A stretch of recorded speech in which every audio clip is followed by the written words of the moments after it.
Bienvenidos a una nueva emisión de A Solas. Hoy tenemos la gran oportunidad de conversar con el presidente de la Asamblea Nacional de Cuba, Ricardo Alarcón. Ricardo Alarcón de Quesada nace el 21 de mayo de 1937 en La Habana.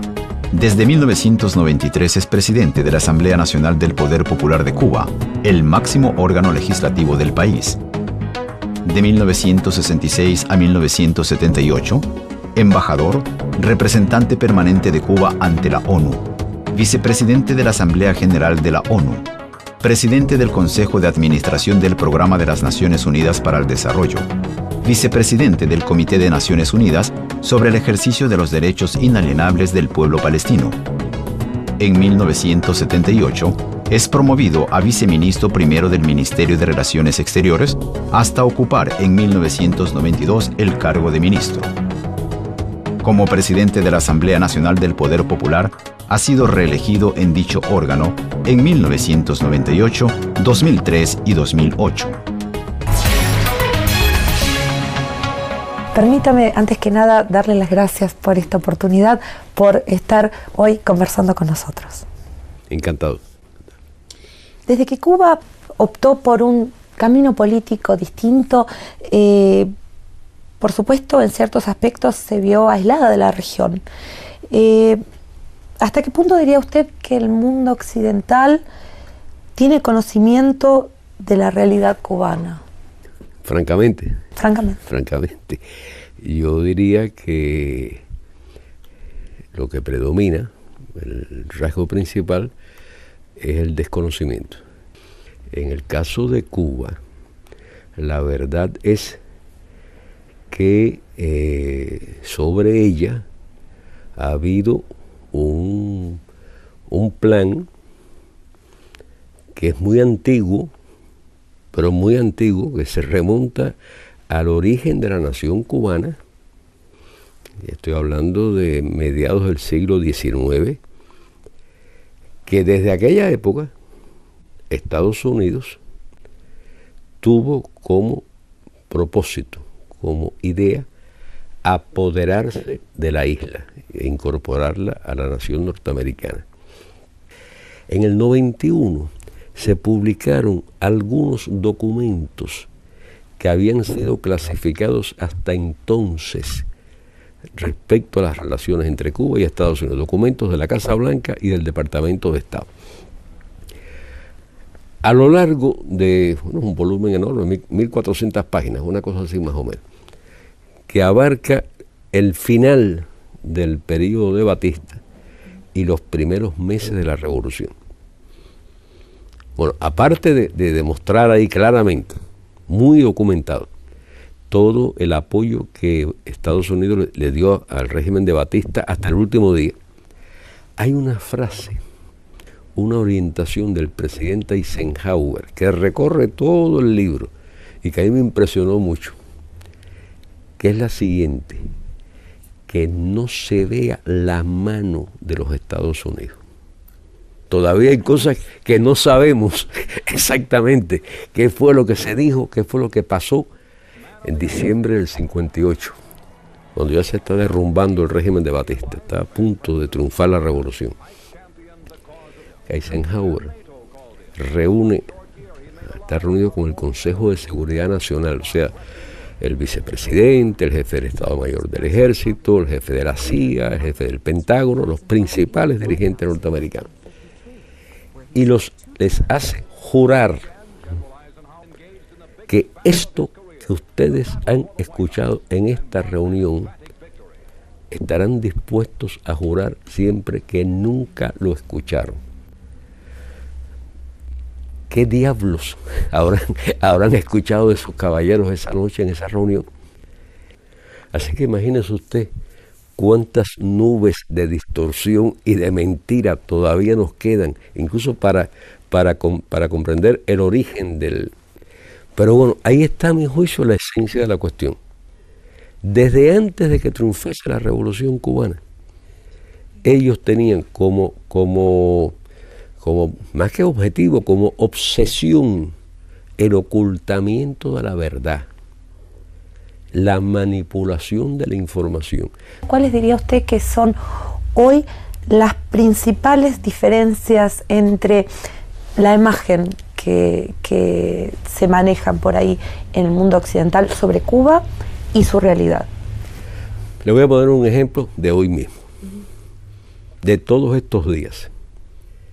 Si usted ve cualquier noticiero de televisión de esas grandes cadenas que se supone que son grandes medios de información global, entre sus principales titulares tienen Haití, pero no van a mencionar a Cuba. Nunca se dijo que desde más de 10 años antes del terremoto, en Haití estaban, como siguen estando, miles, no decenas ni centenares, miles de médicos y enfermeros y médicas, pues la mayoría son mujeres, por cierto, cubanas y cubanos. Bueno, de hecho, hace algún tiempo una cosa divertida, que yo la vio todo el mundo en Cuba y se ponía la imagen y se repetía, porque era como un chiste, como una broma de la CNN en español. Se las arreglaron para entrevistar a un joven médico cubano y lo presentaron como español. ¿Cómo se explica que los medios le hayan dado tan poca difusión, en su opinión, al proceso de los 5? El caso de los 5 prueba la verdadera naturaleza de la política del gobierno de los Estados Unidos con relación a Cuba y con relación al mundo. Los 5 fueron acusados única y exclusivamente de luchar y haberse dedicado a buscar información sobre las actividades de los grupos terroristas que operan libremente en el sur de la Florida contra Cuba y contra América Latina y contra Estados Unidos también, contra el pueblo norteamericano. No lo digo yo. Esto que yo acabo de decir es más o menos lo que dijo la Fiscalía General de los Estados Unidos en el acta acusatoria. ¿Por qué? Porque el caso de los 5 prueba no solamente que se está castigando injustamente a 5 inocentes, sino que el gobierno de los Estados Unidos es culpable de patrocinar el terrorismo. ¿Usted sabe qué pasó con las sentencias para ellos? Fue algo también muy interesante. El juicio terminó en junio del año 2001. Fueron declarados culpables, entonces le tocaba a la jueza imponer las sentencias, que eso siempre es algo que se hace sobre la base de la solicitud de la Fiscalía, o sea, del gobierno. Bien, ella anuncia, al terminar la sesión de junio en que el último de ellos fue declarado culpable, ella dijo, nos reunimos en septiembre para las vistas de sentencia.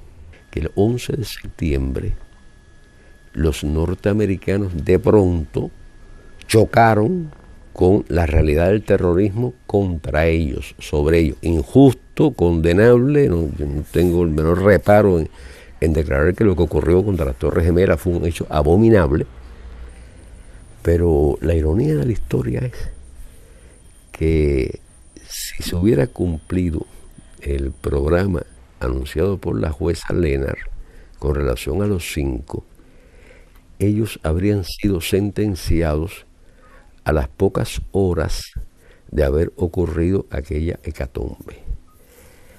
Y el gobierno norteamericano le sugirió que era mejor aplazar el dictar la sentencia a esos compañeros, Como fuera de lugar, por si acaso, porque era demasiado chocante en la sentencia de los compañeros, y eso hay que leerlo.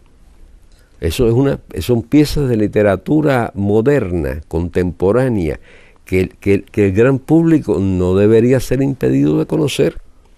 Cada uno es sentenciado por separado, uno por uno. Lo más importante no es que le metan una cadena perpetua o 2 o tantos años en prisión, sino que después que cumplan esa condena en prisión no puedan volver a intentar hacer lo que hicieron. Bueno, la familia de René González es uno de esos casos. Como René es ciudadano norteamericano, establecieron que cuando él termine sus términos de prisión, saldrá a un periodo, lo que ellos llaman libertad supervisada.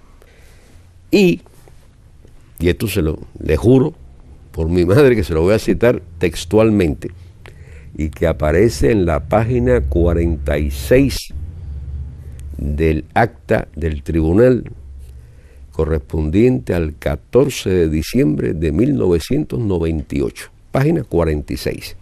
El que vaya ahí puede leer esta frase. Como una condición adicional para la libertad supervisada, se le prohíbe al acusado acercarse a o visitar lugares específicos donde se sabe que están o frecuentan individuos o grupos terroristas. Página 46 del acta del tribunal correspondiente al día 14 de diciembre de 2001, o sea, 3 meses después del ataque a las Torres Gemelas. Para el New York Times eso no fue noticia, eso no existió. No hubo ninguna vista ante un tribunal en Miami ese día.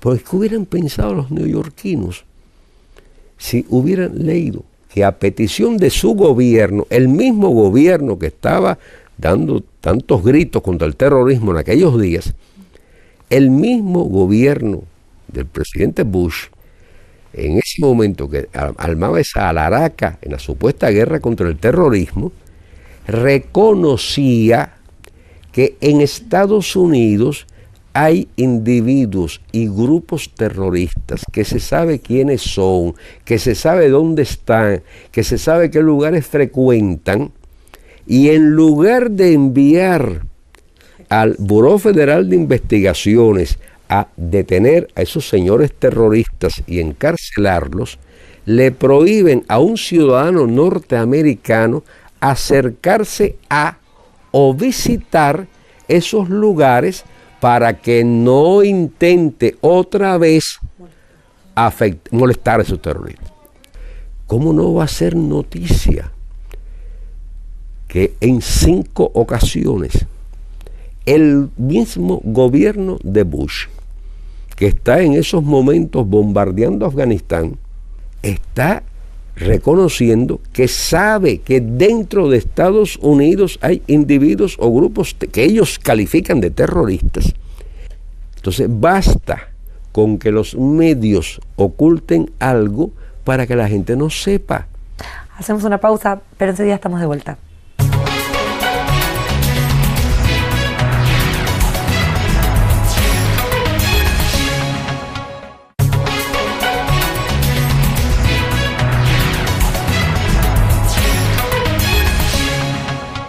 Seguimos entonces en Las Olas, hoy conversando con Ricardo Alarcón.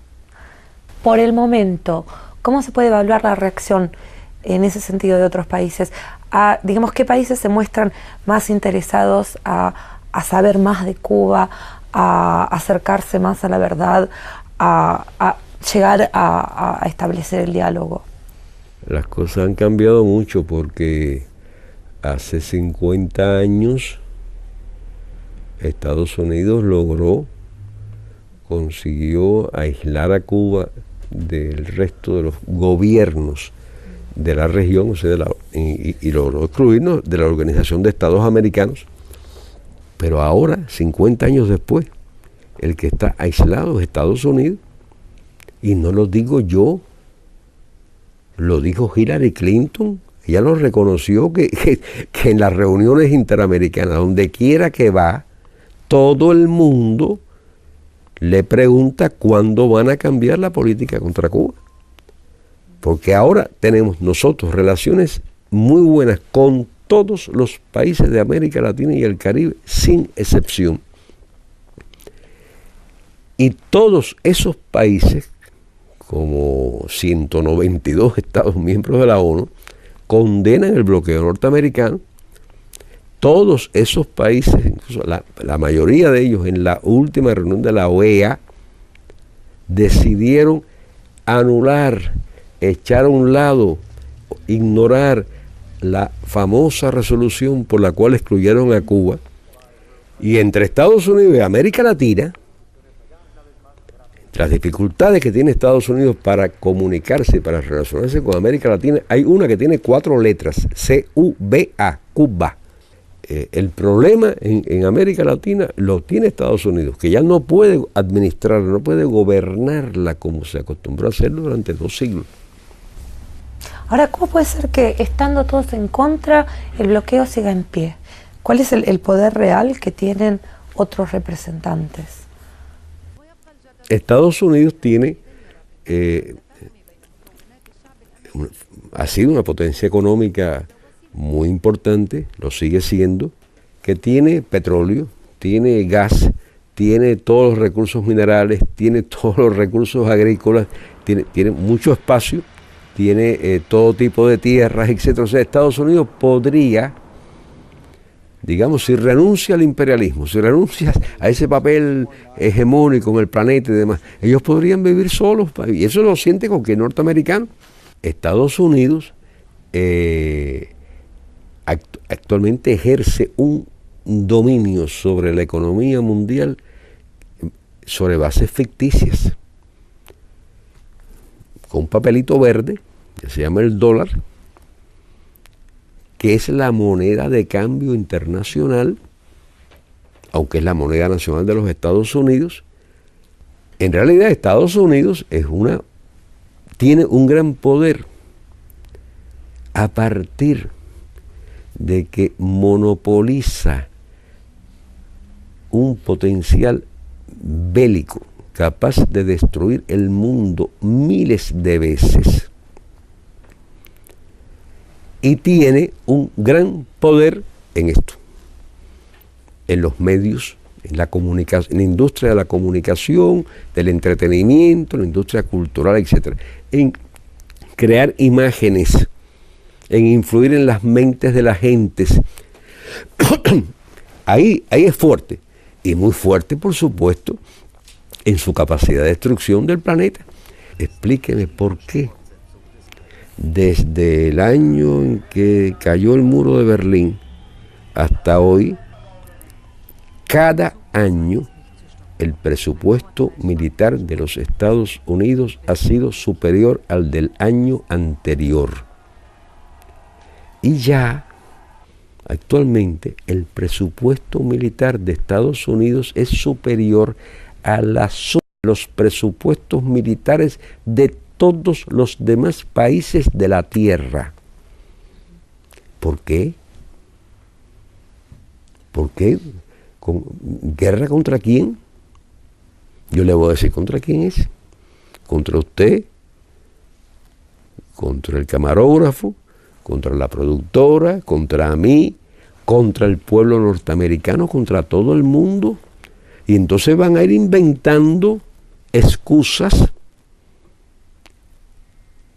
van a ir inventando fantasmas o creándolos, o tratar de resolver con medios militares problemas que pueden ocurrir, incidentes reales, porque la economía norteamericana cada vez más depende de la industria bélica. ¿Qué cree usted del actual mandatario de los Estados Unidos? Él habló de un nuevo comienzo en las relaciones con Cuba. ¿Qué pasos reales, digamos, se han tomado como para llevar esta intención de las palabras a los hechos?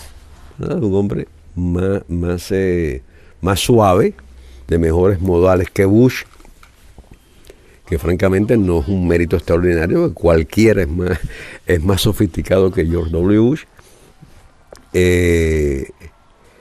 pero indudablemente es un hombre inteligente, un hombre que da la impresión de ser una persona bien intencionada. La retórica anticubana ha cambiado, se ha moderado, porque es el estilo de él. Obama, que es un hombre más inteligente que los medios norteamericanos, cuando estaba haciendo su campaña electoral, fue a Miami, y en Miami, hablándole a esos cubanos, fue donde habló del nuevo comienzo y les prometió que iba a eliminar las restricciones que Bush había puesto a los cubanos americanos de Miami para viajar a Cuba. Todo eso lo eliminó. O sea, Obama cumplió lo que prometió concreto, que era eso. Eso sí, lo hizo con relativa prontitud, digamos. Lo otro, el nuevo comienzo, fuera de eso, que fue su promesa electoral en Miami y que la cumplió, el nuevo comienzo se ha quedado en una tonada suave, dulce, con la cual nos va matando también, porque en la práctica, en lo concreto, es que el bloqueo se mantiene, que la administración Obama ha sido, francamente, más, incluso más rigurosa que la anterior en cuanto a castigar, a poner multas a empresas, a corporaciones o a personas que son acusadas de violar el bloqueo. Realmente no podemos hablar de que se haya producido ningún cambio. Ojalá haya realmente un nuevo comienzo y que comience a cambiar Obama. ¿Qué pasa con la Unión Europea? El julio pasado el ex canciller de España dijo que ya no había ninguna razón para que la Unión Europea mantenga su política de posición común. Sin embargo, sigue en pie. ¿Qué es lo que tendría que pasar para que la Unión Europea se decida por el cambio? Que algunos países integrantes de la Unión Europea se independicen de Estados Unidos. Porque realmente con relación a Cuba, ellos lo que ellos hicieron, la llamada posición común, fue lo que les pidió Estados Unidos que hicieran. Dentro de pocos meses se va a celebrar el Congreso del partido, donde se va a plantear, entre otras cosas, el proyecto de actualización del modelo económico. ¿Existe realmente una contradicción entre este paso que quiere hacer Cuba y, digamos, los pilares que se establecieron después de la revolución? Al revés. Nosotros no estamos buscando restaurar el capitalismo, no estamos buscando regresar al pasado capitalista. Lo que estamos es tratando de salvar el socialismo, que no es lo mismo ni se escribe igual. Nosotros queremos salvar el que todos los cubanos y las cubanas tengan acceso libre, igual, gratuito a servicios médicos de calidad. Lo mismo a servicios de educación. Y que todos los cubanos y las cubanas tengan asegurada la vejez, la enfermedad, o sea que un régimen de seguridad social y de protección social que los cubra a todos. Eso tiene un costo, significan recursos. Entonces eso significa que nosotros tenemos que hacer, y estamos enfrascados en eso, tenemos que redimensionar al Estado. Tenemos que buscar la eficiencia económica, tenemos que apretarnos el cinturón. Sí, porque tú no puedes mantener esas conquistas de la revolución si tú no tienes un comportamiento de la economía que te permita sostener materialmente esas conquistas. Por eso es que no es el Congreso del Partido que se va a reunir en abril. No. Se va a reunir en abril para discutir un documento que sea publicado en Cuba masivamente y que a partir del 1 de diciembre comienza a ser discutido en todo el país, todo el mundo. ¿Con vistas a qué? Por una parte, a ganar conciencia, a generar comprensión, a crear consenso alrededor de las cosas que tenemos que hacer. Estamos en el medio de un ejercicio de verdadera democracia como no tienen la menor idea de lo que es eso, ni los norteamericanos, ni los estimadísimos amigos europeos.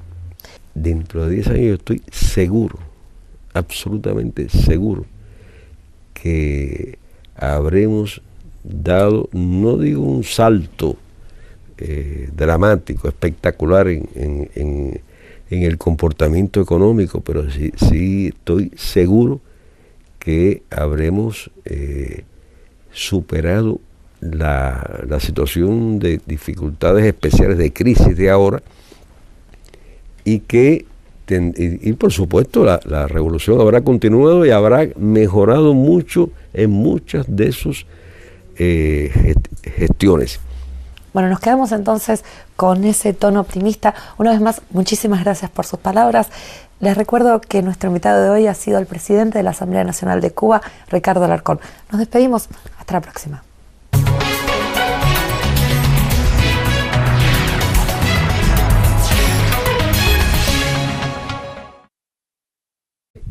Cuántas nubes de distorsión y de mentira todavía nos quedan, incluso para comprender el origen del...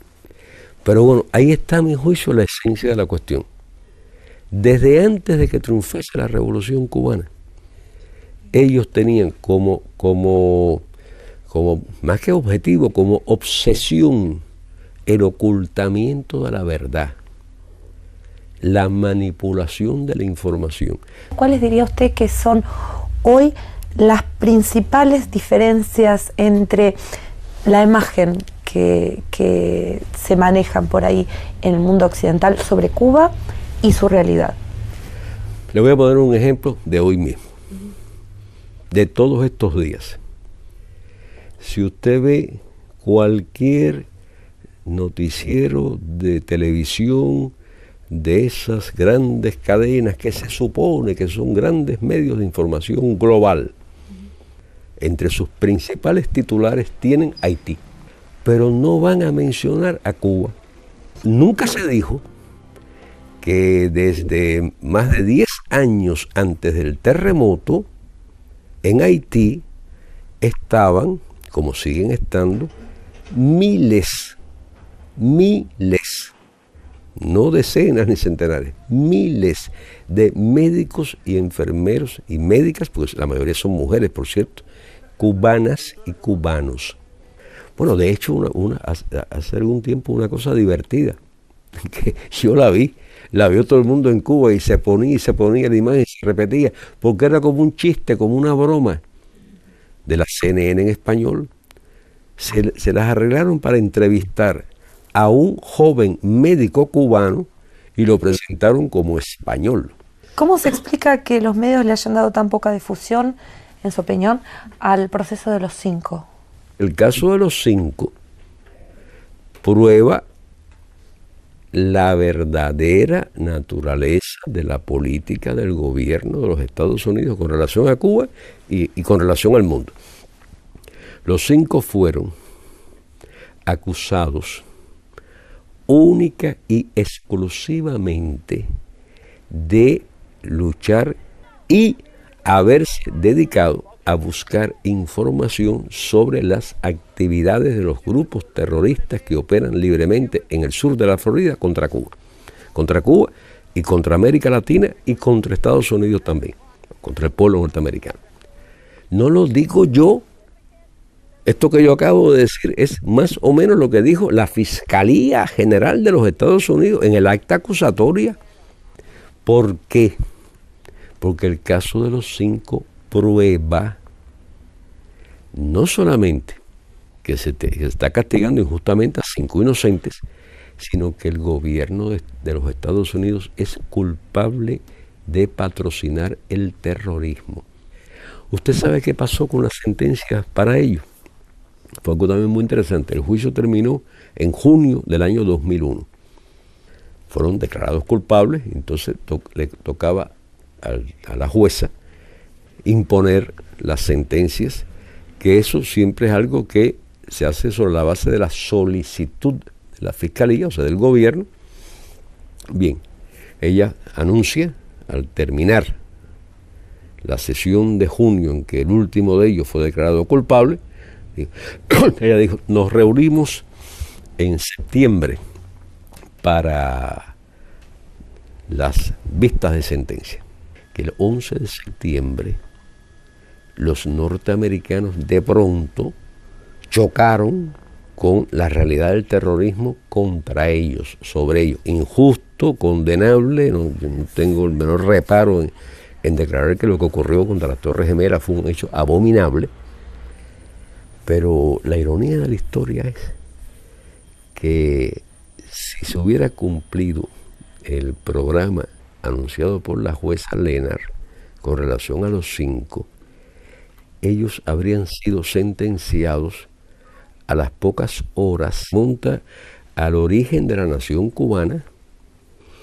Estoy hablando de mediados del siglo XIX, que desde aquella época Estados Unidos tuvo como propósito, como idea, apoderarse de la isla e incorporarla a la nación norteamericana.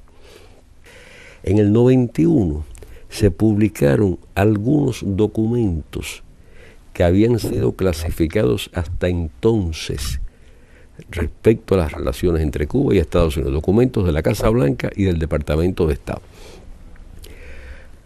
A lo largo de un volumen enorme, 1.400 páginas, una cosa así más o menos, que abarca el final del periodo de Batista y los primeros meses de la Revolución.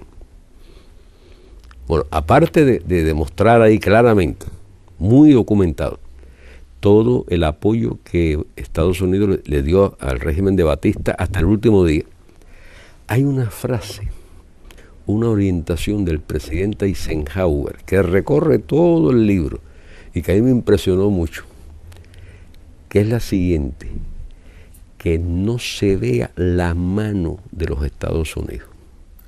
Todavía hay cosas que no sabemos exactamente qué fue lo que se dijo, qué fue lo que pasó en diciembre del 58, cuando ya se está derrumbando el régimen de Batista, está a punto de triunfar la revolución. Eisenhower está reunido con el Consejo de Seguridad Nacional, o sea, el vicepresidente, el jefe del Estado Mayor del Ejército, el jefe de la CIA, el jefe del Pentágono, los principales dirigentes norteamericanos. Y les hace jurar que esto que ustedes han escuchado en esta reunión estarán dispuestos a jurar siempre que nunca lo escucharon. ¿Qué diablos habrán escuchado de esos caballeros esa noche en esa reunión? Así que imagínese usted de haber ocurrido aquella hecatombe. Y el gobierno norteamericano le sugirió que era mejor aplazar el dictar la sentencia a esos compañeros. Fuera del lugar. Por si acaso, porque era demasiado chocante en la sentencia de los compañeros. Y eso hay que leerlo. Son piezas de literatura moderna, contemporánea, que el gran público no debería ser impedido de conocer. Cada uno es sentenciado por separado, uno por uno. Lo más importante no es que le metan una cadena perpetua o 2 o tantos años en prisión, sino que después que cumplan esa condena en prisión no puedan volver a intentar hacer lo que hicieron. Bueno, la familia de René González es uno de esos casos. Como René es ciudadano norteamericano, establecieron que cuando él termine sus términos de prisión, saldrá a un periodo, lo que ellos llaman libertad supervisada. Y esto le juro por mi madre que se lo voy a citar textualmente, y que aparece en la página 46 del acta del tribunal correspondiente al 14 de diciembre de 1998, página 46. El que vaya ahí puede leer esta frase. como una condición adicional para la libertad supervisada, se le prohíbe al acusado acercarse a o visitar lugares específicos donde se sabe que están o frecuentan individuos o grupos terroristas. Página 46 del acta del tribunal.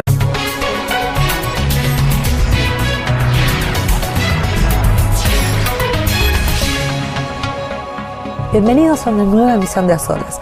Hoy tenemos la gran oportunidad de conversar con el presidente de la Asamblea Nacional de Cuba, Ricardo Alarcón. Ricardo Alarcón de Quesada nace el 21 de mayo de 1937 en La Habana. Desde 1993 es presidente de la Asamblea Nacional del Poder Popular de Cuba, el máximo órgano legislativo del país.